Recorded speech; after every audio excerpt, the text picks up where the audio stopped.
In today's video, Senator John Fetterman calls out his own party. Secondly, Zohran Mamdani has a special message for the president. And finally, a lower court judge just banned ICE officials from arresting illegal aliens inside courthouses. In all these stories, we're going to show you what both sides are saying and then give you the bottom line.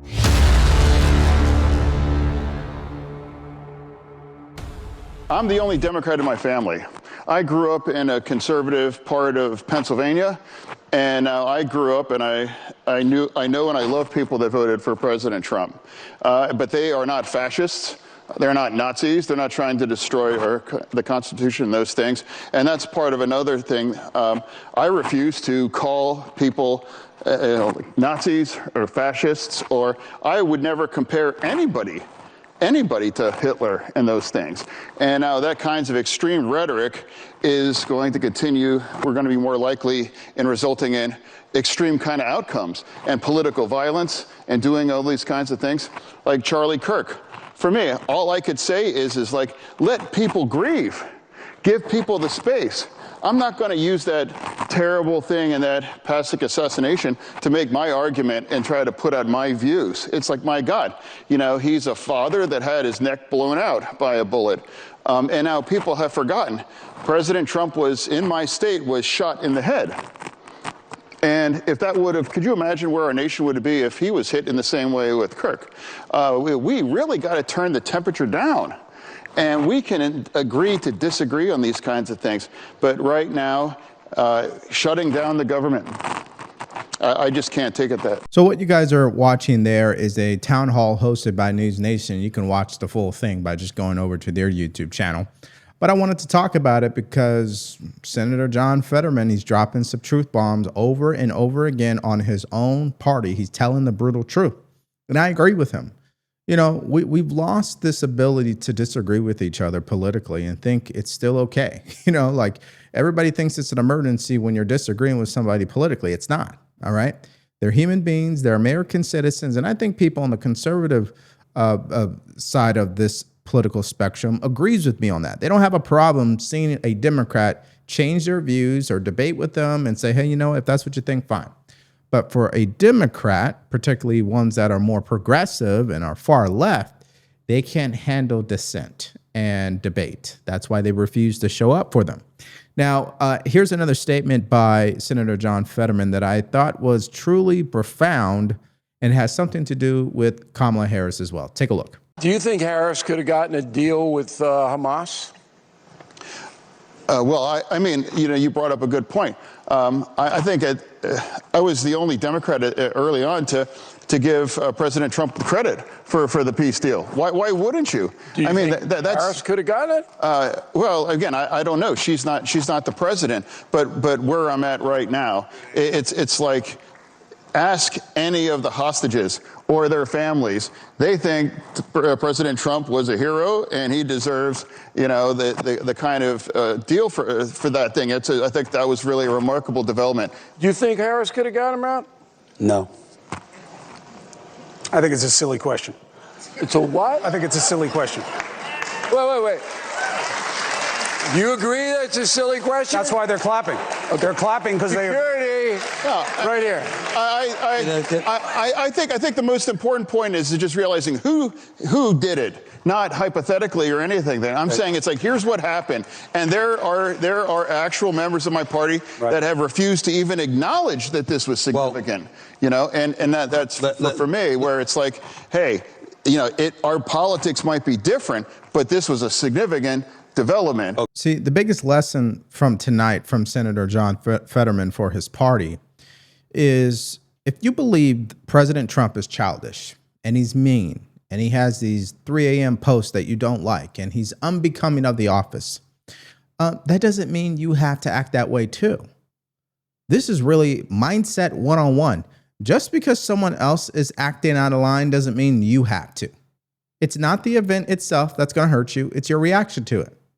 And for as educated as some of these people in Congress are, as educated as some of these people are in the media, you think that they would understand what I just said. And maybe they do, but they're willfully acting ignorant. And I think the question is, why? What's really causing them to behave this way? Because it's destructive to our country. No question about it. All right, now let's go to the next person who was on this panel, Tom Homan, because he echoed the same points that I've been saying since day one. Let's start with this one. Hi, Mr. Homan. I'm from Chicago. And while I do appreciate all the hard work that the ICE officers have been doing, taking the worst of the worst, it seems to become more aggressive recently, probably in the past 2 months. A couple days ago, there's a large train station down the street from my house, and there were ICE officers 5 o'clock in the morning. And that's not always affecting just them. It's affecting regular citizens too. Delays, whatever. But I'm just curious why it's become so much more aggressive, and seems in Chicago mostly. Well, a couple of things. Aggressive, I don't know if I use that term, but there's 1,000% increase on attacks on ICE officers. Have you seen the media lately? There's bounties on their heads for $50,000 to kill one of them. So they're very careful in the way they do these operations. They got to protect themselves. So I want to use the term aggressive. They're using a lot more precautions when they approach somebody. Second of all, if the mayor wants less ICE agents on the streets of Chicago, then let us in the jail to arrest a bad guy in the safety and security of a jail where it's safer for Chicago residents, it's safer for the ICE agents, and it's safer for the alien. It doesn't make sense to release a public safety threat who's in the country illegally back into the public. Okay, let's talk about something very important to me. That is the Medicare enrollment period is here. I know I have some people out there, why do I have to hear about Medicare plans? Listen, seniors are getting screwed every single year because the plans change every single year and brokers are always looking to make more money. That could be your grandparents, could be your parents, could be yourself. So wouldn't it make sense to speak to a trusted advisor today who wants to make sure that the plan you're on actually fits your needs? Well, that's why I encourage you guys to call Chapter today. Now, before we go any further, just let me show you what you guys have been telling me in the comment section in regards to Chapter. Take a look at this. Thank you for talking about Chapter. I talked to a lovely lady named Ashley. She and I will decide on the 16th which plan is best for me. Here's another one. Chapter really helped us find the perfect plan for my husband on Thursday. The representative was extremely courteous, honest, and knowledgeable. Once October 15 arrives, then we will make the change. And here's one more. Thank you very much. I called Chapter. They found me a better plan. Chapter saves seniors $1,100 a year. This is why I think it is so valuable to talk to them. Okay, if you get on the phone with them, which is completely free, by the way, they will make sure you're on the right plan. Or if you're not on one, they'll find the right plan for you. So call Chapter today, 323-431-5200. Again, that number is 323-431-5200 to speak to a trusted advisor today. Exactly. You guys know I've been saying this since day one. If Democrats don't want ICE going into their neighborhoods and picking up what Tom Homan calls, which is collateral arrest, meaning they're targeting the worst of the worst, and on the way there, they find other people who are here illegally and they pick them up. If they don't want that and they don't want ICE in their neighborhoods, then just let ICE into the jail. Why can't they hand over these criminals who are committing crimes and they know they're in the country illegally to ICE? Why not? Why won't they do it? It's the same reason why they won't fix the immigration system. They cry about it all day long, but they're never going to fix it because it's something they use to campaign on, and it's a political talking point. It's a problem that they don't want to fix because they use it as a weapon. Let's continue. Identity. Law enforcement officials throughout this country don't get the license to do that. They have to walk up to you. They have to identify who they are. They have to make sure it's clear. An ICE agent getting to conceal their identity is not a privilege or a situation that other law enforcement officials have. Why should ICE agents have that? Look, I don't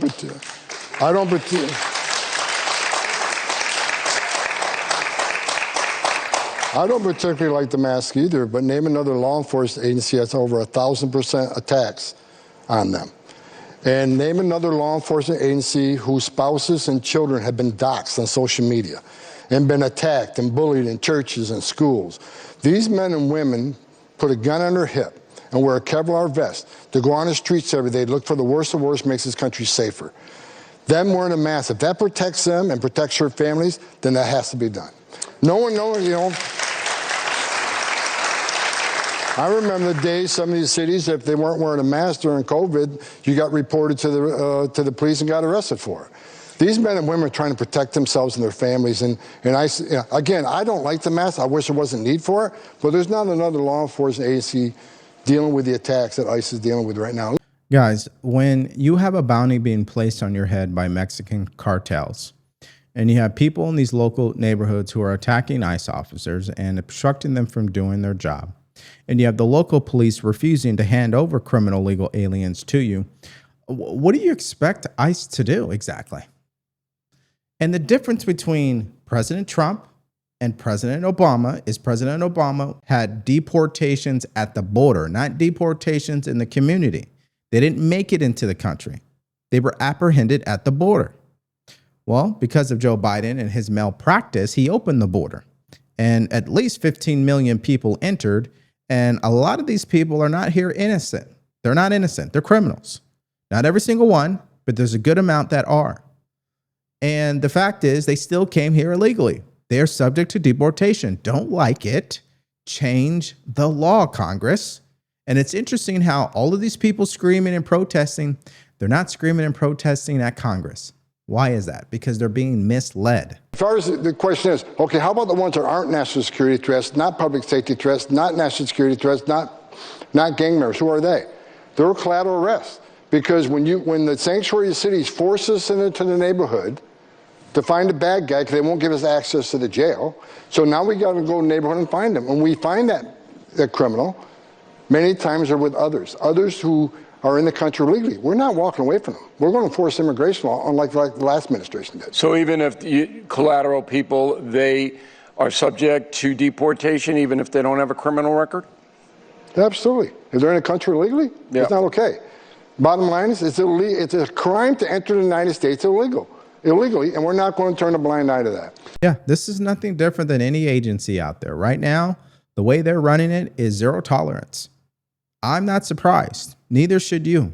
And neither should these people who are screaming up and down about it. Because it is the law. If you cross the border illegally, the fact that we have to keep repeating that, and the reason why we have to is because for some reason, Democrats want to change the language. They don't think it's a crime. They don't think it's subject to deportation. That's why they try to minimize that. They're trying to say, hey, these people are here just trying to make an honest wage. That may be true, but they still broke the law when they enter the country. So what? You want to give them citizenship? And that's the interesting thing. Let's just follow it for a second. If you want to keep these people here, and they've been here 30 years, let's even go down that way. They've been here 30 years, still did not get their papers. Do they deserve citizenship? Why don't you guys answer that in the comment section? I want to go all the way that we possibly can go. If someone's been in the country here illegally for 30 years, they never got their papers, they crossed the border illegally 30 years ago, should they get their citizenship or should they be deported? I think that is the ultimate debate that this country should be having, not whether or not ICE is terrorizing neighborhoods. Okay, now let's go to our next story. And speaking of nonsense, this is about Zohran Mamdani. He had an interview with Fox News earlier today, and he made a couple of statements, particularly one directed at the president.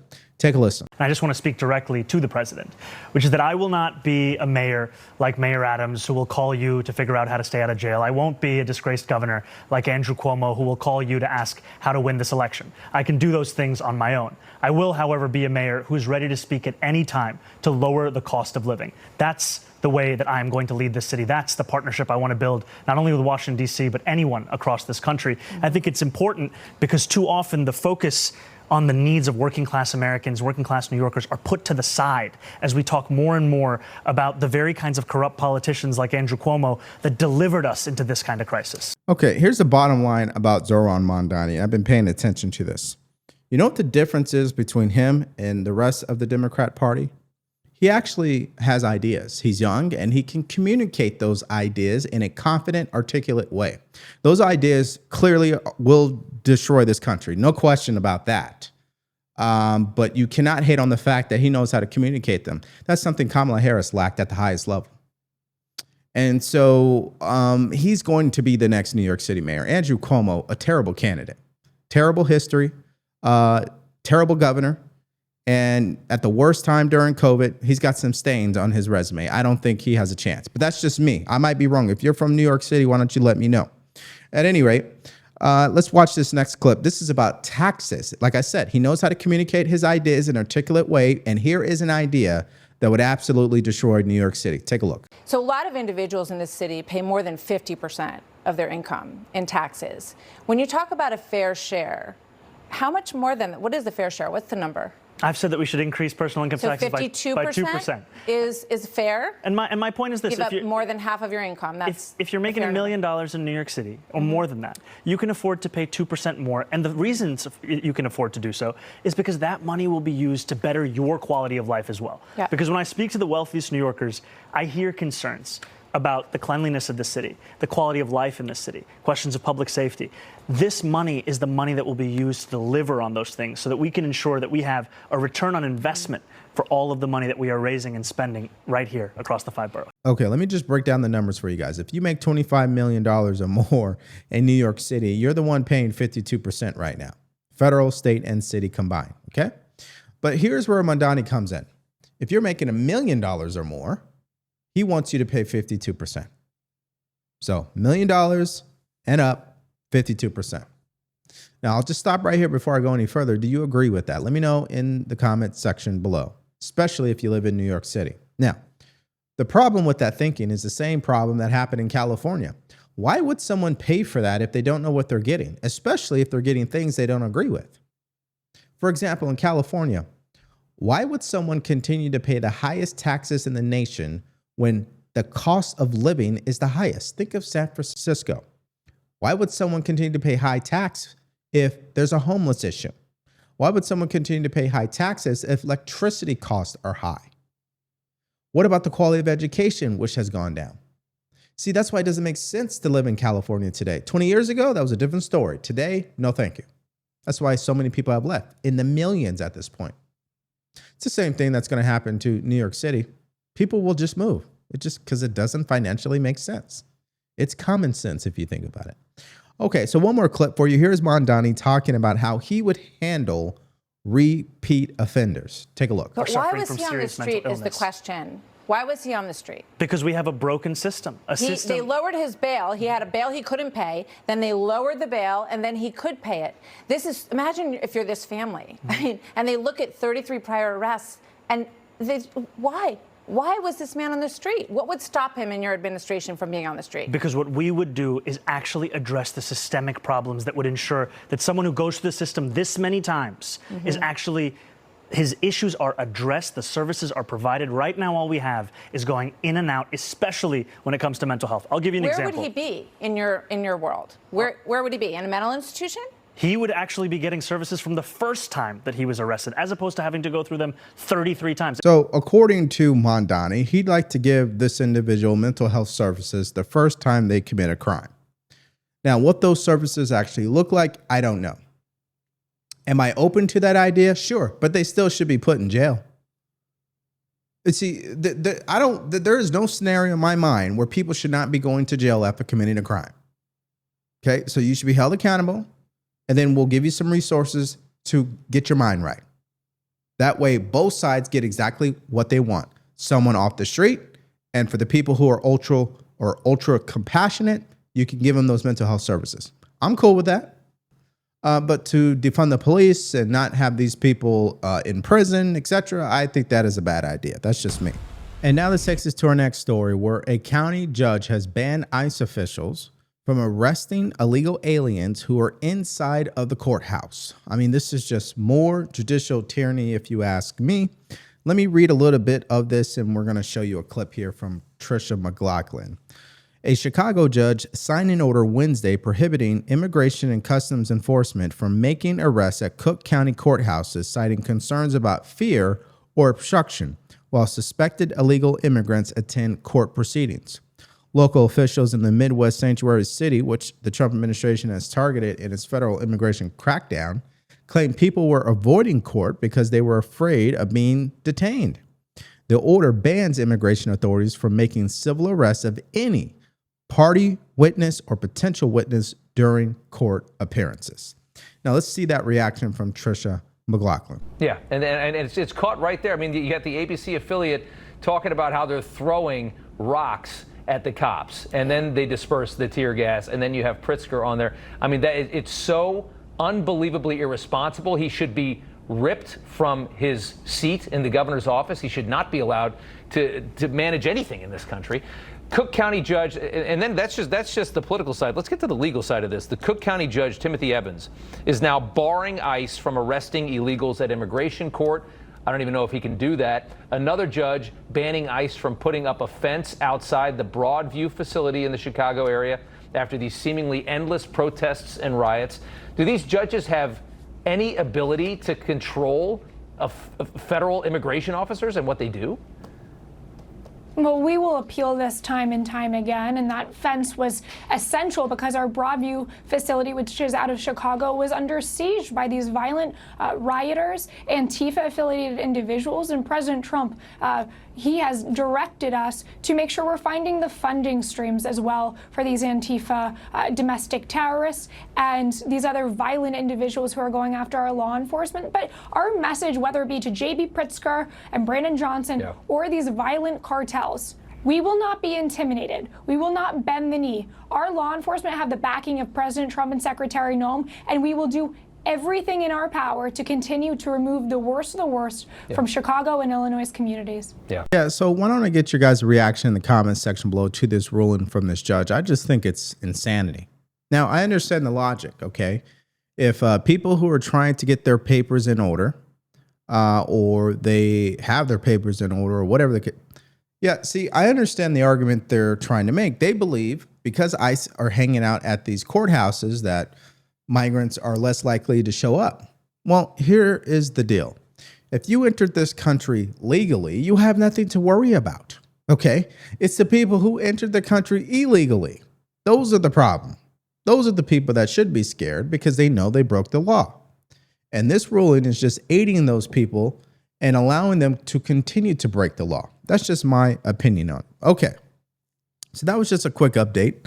And what I want to do is do a little rapid fire. We're going to go through a couple of clips here. One is from CNN. I want you to notice how they're reporting on the bounties that were placed on ICE officers. If I heard them correctly, it's almost as if they're not buying that. Take a look. Omar, the Department of Homeland Security is making a remarkable claim about what they say is happening in Chicago. They're alleging that Mexican cartels are working with what DHS calls domestic extremist groups to target federal agents. Is there evidence of this? Tell us more.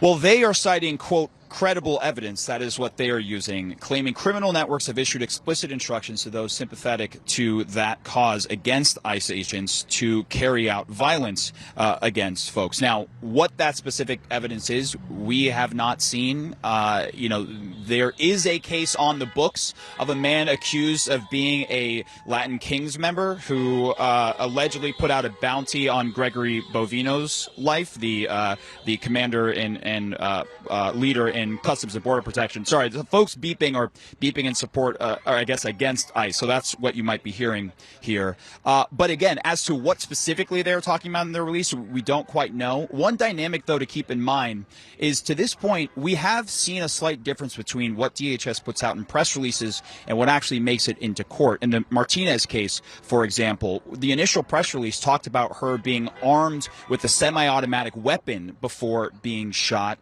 Well, her attorney says that, one, she's a concealed carry license holder and that the weapon was never accessed, still in a holster underneath a strap there. But also that claim, even though it was in the press release, never actually made it into the indictment. So we're still looking for more details on what DHS is putting out today. So let me just get this straight.